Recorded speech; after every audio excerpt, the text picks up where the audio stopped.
애굽 이집트에서 400년 동안 종살이를 하던 이스라엘 백성을 구원한 사람은 누구일까요? 누구죠? 애굽에서 400년 동안 종살이하다가 구원한 사람? 모세죠. 모세. 모세가 이스라엘 백성을 이집트에서 구원해서 홍해 바다를 건너서 광야로 갔습니다. 그런데 이제 이스라엘 백성들이 거기서 하나님께 불순종함으로 말미암아 그들이 하나님께 징계를 받아서 광야에서 몇 년 동안 지내었을까요? 맞습니다. 40년입니다. 40년. 이 40년 동안 출애굽 당시 20세 이상이었던 사람 가운데서는 여호수아와 갈렙을 제외한 모든 사람은 다 광야에서 죽었습니다. 그리고 이제 약속의 땅 가나안 땅이 보이는 이 요단강 동편에서 모세가 마지막으로 이 이스라엘 백성들에게 고별 설교를 하고 있습니다. 그 고별 설교의 내용이 바로 신명기입니다. 신명기의 내용 중에서 가장 중요한 구절이 바로 오늘 우리가 읽은 구절입니다. 그래서 신명기 6장 4절 말씀은 지금도 이스라엘 백성들, 유대인들이 매일 묵상하는 구절 중에 하나입니다. 그래서 우리가 다시 한번 4절을 함께 읽어보겠습니다. 시작. 이스라엘아 들으라. 우리 하나님 여호와는 오직 유일한 여호와이시니. 그러니까 이 말씀이 왜 중요하냐면 우리가 어떻게 하나님을 알 수가 있을까요? 우리가 하나님을 찾고자 마음 먹고 평생 하나님을 찾는다면 우리가 하나님을 찾을 수가 있을까요?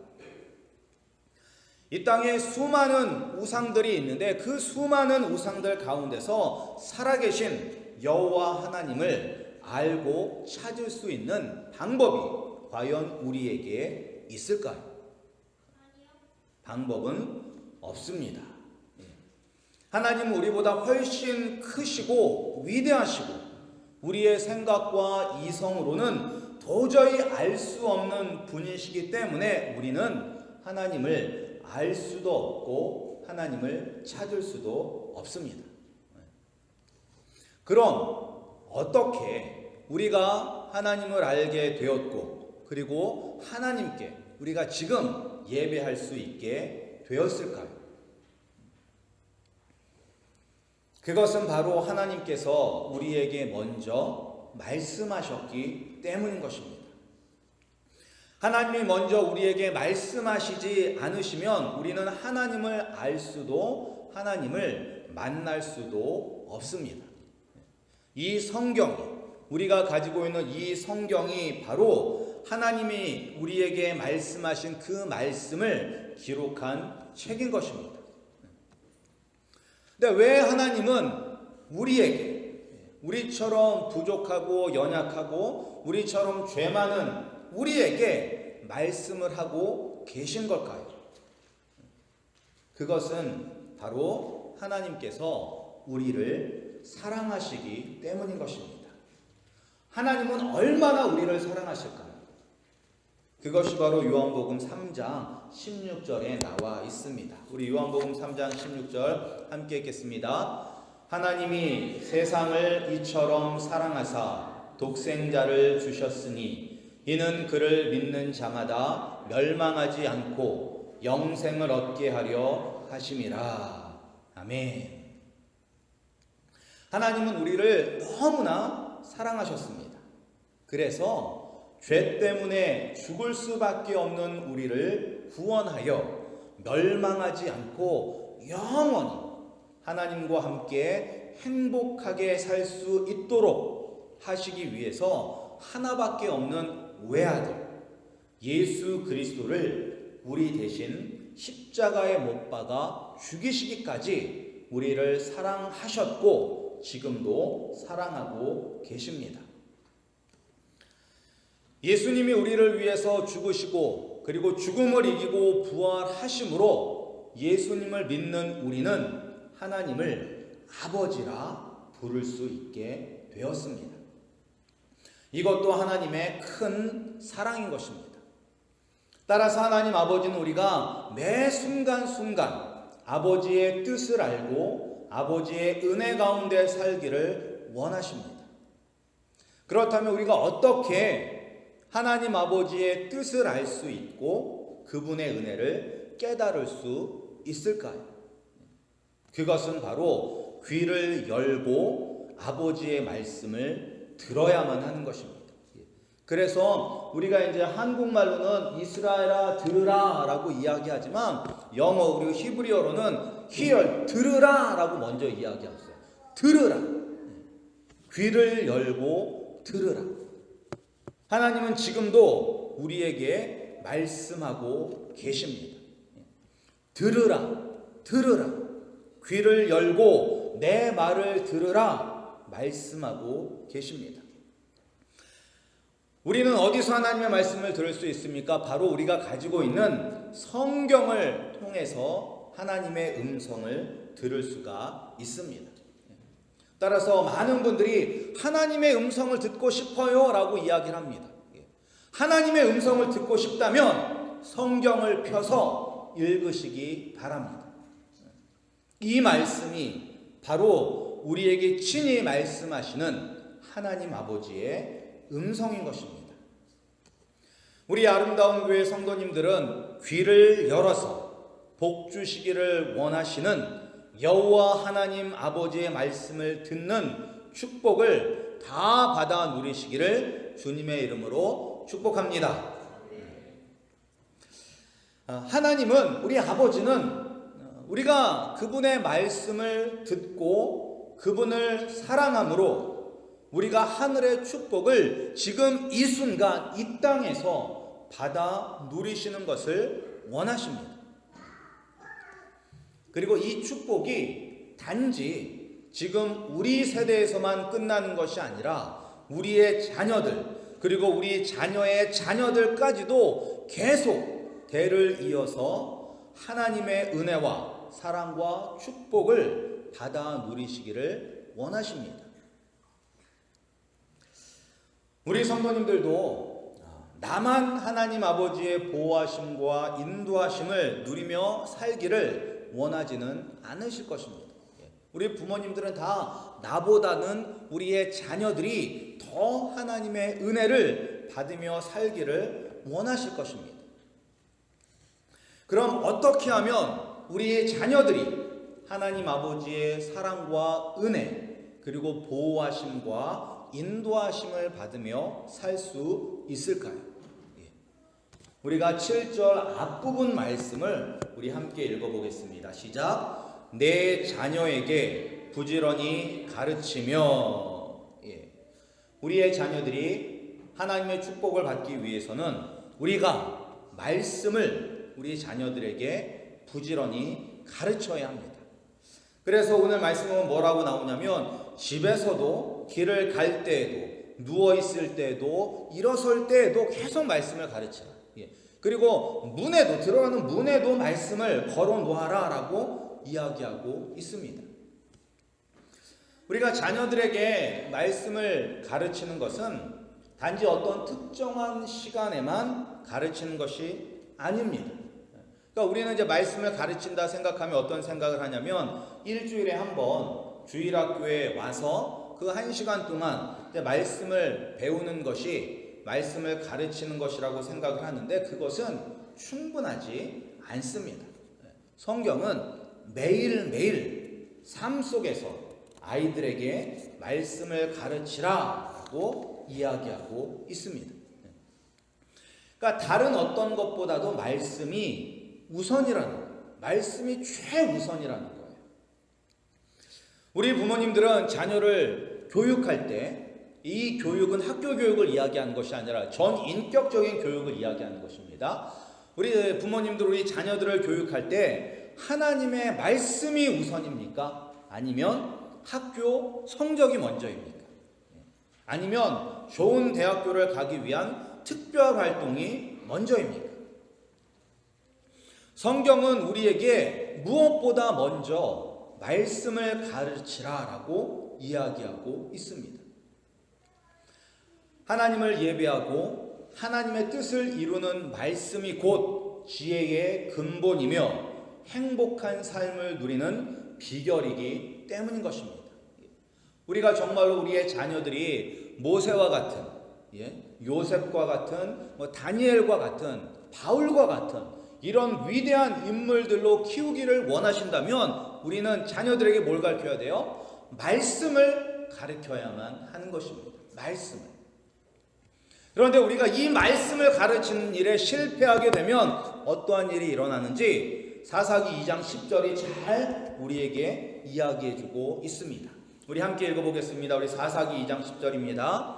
그 세대의 사람도 다 그 조상들에게로 돌아갔고 그 후에 일어난 다른 세대는 여호와를 알지 못하며 여호와께서 이스라엘을 위하여 행하신 일도 알지 못하였더라.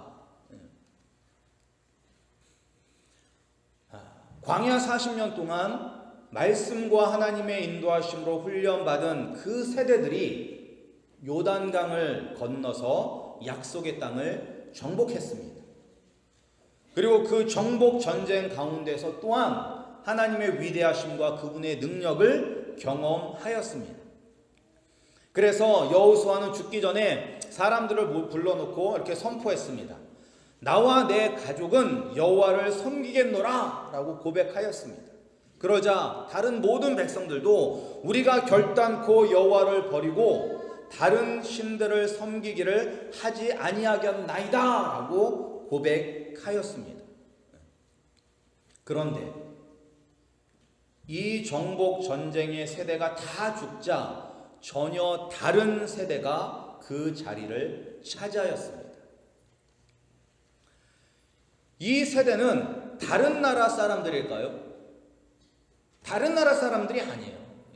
정복 전쟁에서 하나님의 놀라운 능력과 은혜를 경험했던 사람들이 바로 자기의 아버지이며 자기의 할아버지였었습니다. 그런데 왜 아버지와 할아버지는 하나님의 은혜를 경험하고 내가 하나님만 섬기겠다라고 고백을 하였는데 왜 그 다음 세대는 여호와를 알지도 못하며 여호와께서 이스라엘을 위하여 행하신 일도 알지 못하였더라라는 이러한 세대가 되었을까요? 바로 가정교육의 실패였기 때문입니다. 오늘날에도 많은 청소년들과 청년들이 교회를 떠나고 있습니다. 그 원인은 주일학교, 중고등부, 대학부, 청년부, 교회의 문제일 수도 있습니다. 그러나 가장 큰 문제는 가정교육의 문제입니다.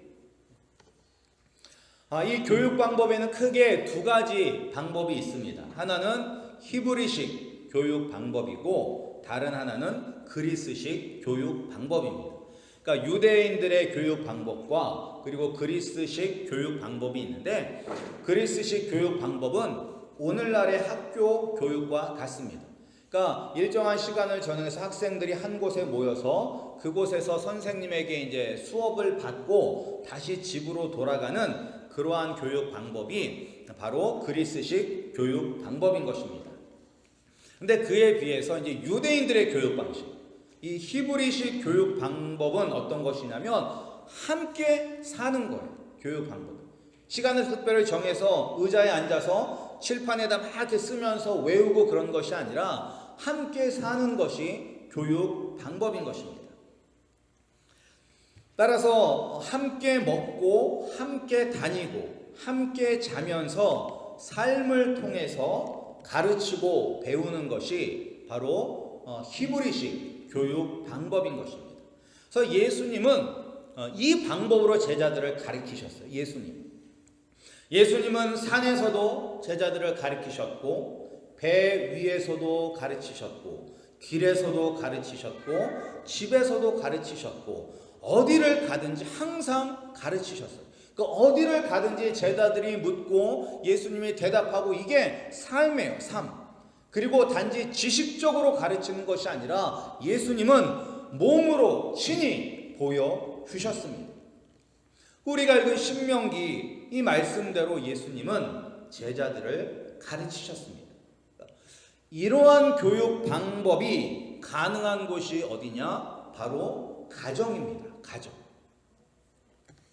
우리 자녀들이 가장 많은 시간을 보내고 가장 많은 대화를 하는 곳이 바로 이 가정인 것입니다. 이 가정에서 신앙 교육이 일어나지 않는다면 우리 아이들도 사사기 시대처럼 우리와는 전혀 다른 세대, 하나님을 알지 못하는 세대가 될 것입니다. 이미 지금 교회가 그것을 보여주고 있지 않습니까? 그러니까 제가 주일학교와 중고등부를 다닐 때만 해도, 그러니까 그것이 벌써 이제 70년대 후반에서부터 이제 80년대만 하더라도 각 학년별로 남자 반, 여자 반으로 나누어져 있었어요. 그러니까 주일학교를 다니면 이제 한국은 6학년까지 있으니까 1학년에 남자 반, 여자 반에서 6학년까지 12개의 반이 있었어요. 12개의 반. 그러니까 저희 교회가, 제가 다니는 교회가 그렇게 크지 않은 교회였음에도 불구하고 주일학교 아이들이 한 100명, 120명 되는 거예요. 남자, 여자가 다 나누어져 있었으니까. 그런데 그렇게 많았는데 그 사람들 가운데서 지금까지도 신앙생활을 하는 친구들은 많지가 않습니다. 그런데 왜 그 친구들이 교회를 떠나게 되었느냐? 그 많은 부분을 차지하는 것이 바로 부모인 것입니다. 부모님은 열심히 신앙생활을 한다고 하지만 말씀과 다른 모습. 그러니까 뭐 여러분들 다 아시겠지만 한국에서는 고3은 열외잖아요. 열외. 고3 때는 교회를 안 가도 누가 뭐라는 사람이 없었습니다. 고3. 그런데 하나님 아버지 앞에 예배하는데 고3이라고 예외입니까? 아니죠. 그런데 부모님들은 자신은 신앙생활을 열심히 하는 것 같지만 전혀 다른 모습을 자녀들에게 보여주었기 때문에, 그리고 저 같은 경우도 자기가 다니던 교회에서 제가 청년이 되어서 이제 교회 사무실에 앉아있으면, 조그만 교회이기 때문에 장로님들이 막 오셔서 말씀을 막 하세요. 근데 장로님이 말씀을 하시는데 그 장로님들 가운데 한 분이 그 자녀가 저랑 같이 중고등부할 때, 저보다 한 2살 정도 어렸는데, 그때 뭐 중등부 회장이나 이런 임원도 하고 고등부 임원도 하면서 되게 열심히 신앙생활을 했던 자매예요.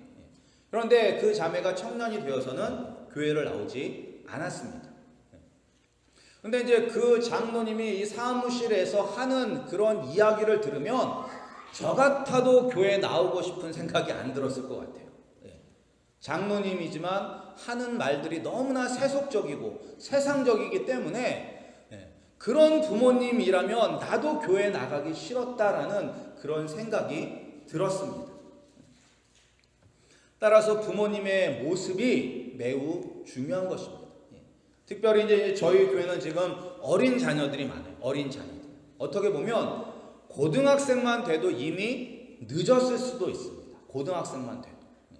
우리 아이들이 어렸을 때, 초등학교 아니면 최소한 중학교 때까지라도 우리가 이 아이들을 말씀으로 잘 가르쳐야만 하는 것입니다. 고등학교 넘어가면 늦어요. 대학교 가면 더 늦는 것이고. 따라서 우리 부모님들 한번 잘 생각해 보시기 바랍니다. 과연 내 모습을 통해서, 나의 삶의 모습을 통해서 과연 우리 아이들이 예수님을 알 수 있을까? 과연 우리 아이들이 나를 보고 예수님이 살아 계시구나, 나도 예수님을 믿어야겠다는 생각을 과연 우리 자녀들에게 심어줄 수 있는 그러한 삶의 교육을 하고 계십니까? 아니면 몸은 교회에 나오고 다른 사람들에게 예수님을 믿는다고 이야기하지만 내 삶의 모습은 말씀의 귀를 기울이는 것이 아니라 세상의 욕심, 이생의 자랑, 육신의 즐거움을 위해서 살고 있지는 않습니까? 내가 그런 모습으로 살고 있다면 우리 자녀들이 무엇을 배우겠습니까? 참 아이들은 이제 거울이잖아요. 거울. 부모님의 모습을 그대로 담습니다. 그래서 우리가 어렸을 때는 나는 우리 부모님처럼 되지 않을 거야 라고 이야기를 함에도 불구하고 커서 보면 내 안에 그런 모습이 그대로 나타나요. 왜냐하면 보고 배우기 때문에. 또 우리 자녀들이, 그래서 우리 부모님들이 신앙생활을 열심히 하고 말씀대로 살려고 하고 애들에게 막 큐티도 같이 하고 말씀을 묵상하면 애들이 틀려요. 애들은 그냥 변화가 바로바로 나타나요. 애들은 틀려요. 그런데 부모님들이 이제 하나님과의 관계가 멀어져서 말씀도 잘 안 보고 맨날 세상적인 이야기하고 하면 아이들이 그새 달라져요. 아이들이 예배 드리는 태도가 달라지고 말씀을 대하는 태도가 달라집니다. 따라서 우리 자녀들을 잘 교육하기 위해서는 무엇보다도 부모된 내가 먼저 온전한 신앙생활을 해야만 되는 것입니다. 단지 교회에 오는 것이 신앙생활이 아니에요. 교회에 다닌다고 그것이 예수님을 믿는 것은 아닙니다. 하나님의 말씀에 귀 기울여 듣고 그 말씀을 마음에 새기고 그리고 그 말씀대로 사는 것이 참 신앙생활인 것입니다. 그리고 그 모습을 우리 자녀들에게 보여주는 것이, 그리고 매 순간마다 예수님을 가르쳐 주는 것이 참 믿음인 것입니다. 이렇게 우리가 하나님을 사랑하면 하나님은 우리에게 천대까지 복을 베푸시기를 원하시는 하나님이신 것입니다. 우리 부모님들과 우리 자녀들이 하나님의 말씀을 잘 듣고 하나님을 뜨겁게 사랑하고 하나님의 은혜를 날마다 체험하여 주 안에서 형통한 인생이 되시기를 주님의 이름으로 축복합니다.